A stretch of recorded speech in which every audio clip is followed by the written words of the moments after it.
কৌশাল্যার কালীপুজোয় vote প্রচারে দিলীপ ও প্রদীপ। খড়গপুরের সদরের কৌশাল্যার শ্মশান কালীপুজোর মেলাকে ঘিরে নির্বাচনী উত্তাপ ক্রমশ বাড়ছে। প্রতি বছরের মতো এবারও এই এলাকায় উঠছে পড়া ভিড়।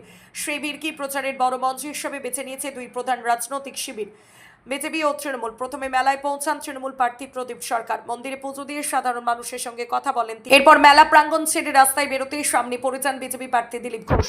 মুহূর্তের জন্য থমকে দাঁড়ান প্রদীপ, আর ঠিক তখনই এগিয়ে এসে হাত বাড়িয়ে দেন দিলীপ ঘোষ। দুই প্রতিদ্বন্দ্বী প্রার্থীর এই সৌজন্যে বিনিময় নজর কেড়ে নেয় সকলের।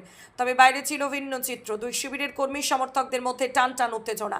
একদিকে জয় শ্রীরাম, অন্যদিকে জয় বাংলা স্লোগানে মুখরিত হয়ে ওঠে এলাকা। এই প্রসঙ্গে দিলীপ ঘোষ বলেন, মানুষই ঠিক করবে কাকে জেতাবেন। দীর্ঘদিনের পরিচয়ের কথা উল্লেখ করে তিনি জানান, আমি বিধায়ক ছিলাম ও খড়গপুরের চেয়ারম্যান ছিল।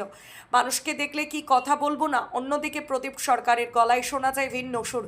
তিনি বলেন, সৌজন্যতা দেখানো হয়েছে ঠিকই, কিন্তু কালী মন্দিরে এসে জয় শ্রীরাম স্লোগান, এটা কি সম্ভব?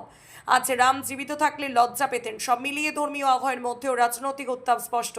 প্রচার যত এগোচ্ছে ততই হাই ভোল্টেজ লড়াইয়ের আভাস মিলছে খড়গপুর সদর বিধানসভা। তবে শেষ হাসিকে হাসলে তা বলবে চৌঠা মে।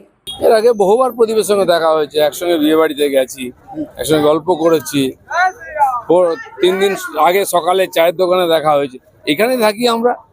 আর সে চেয়ারম্যান ছিল, আমি এমএলএ ছিলাম। নতুন কিছু না, এক জায়গায় আছি। মানুষ ঠিক করবে কাকে তারা জেতাবে। তারপরে কি ব্যক্তিগত সম্পর্ক, বন্ধুত্ব থাকবে না? আরে রাম তো সর্বত্র। শ্রীরাম শুনলে ভয় পায় ওরা। আমরা কি করব? আমরা জয় শ্রীরাম বলবো, মা কালীও বলবো। প্রতি বছর এই কালী পুজোয় জবে থেকে আমি চেয়ারম্যান হয়েছিল, তার আগে থেকে আমার মামা বাড়ি এখানেই ছিল। আমি ছোটবেলা থেকে এই মন্দিরে আসি, প্রতিবারই আসি। নির্বাচন বলে ব্যাপার নেই, মায়ের কাছে আশীর্বাদ চাইতে এসেছি। মা খড়গপুরের সব মানুষকে ভালো রাখুক, সবাই সুস্থ থাকুক, সুন্দর থাকুক, এই প্রার্থনা করতে এসেছি।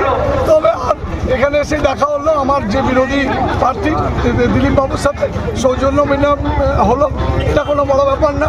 আর আপনাকে হাত মেলাতেও দেখা গেল, হাত মেলাতে রাজনৈতিক মতপার্থক্য থাকবে, সেটা রাজনৈতিক ময়দানে থাকবে।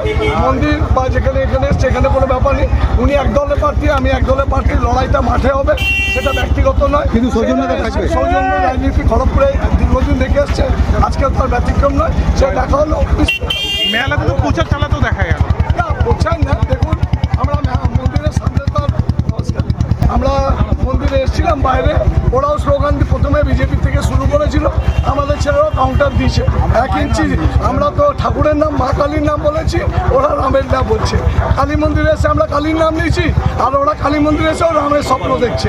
তো আমি জানি না রাম ওদেরকে পার করতে পারবে কিনা। সত্যি যদি রাম বেঁচে থাকতো, তাহলে আজকে এইসব রাম যে সেনাদেরকে দেখে সত্যি দুঃখ পেত যে এরা কিসের সেনা। ভাই, কালী মন্দিরে এসে রামের নাম করছে, এর থেকে দুঃখজনক হতে পারে না। এটা আমি ভাবতেও পারছি না।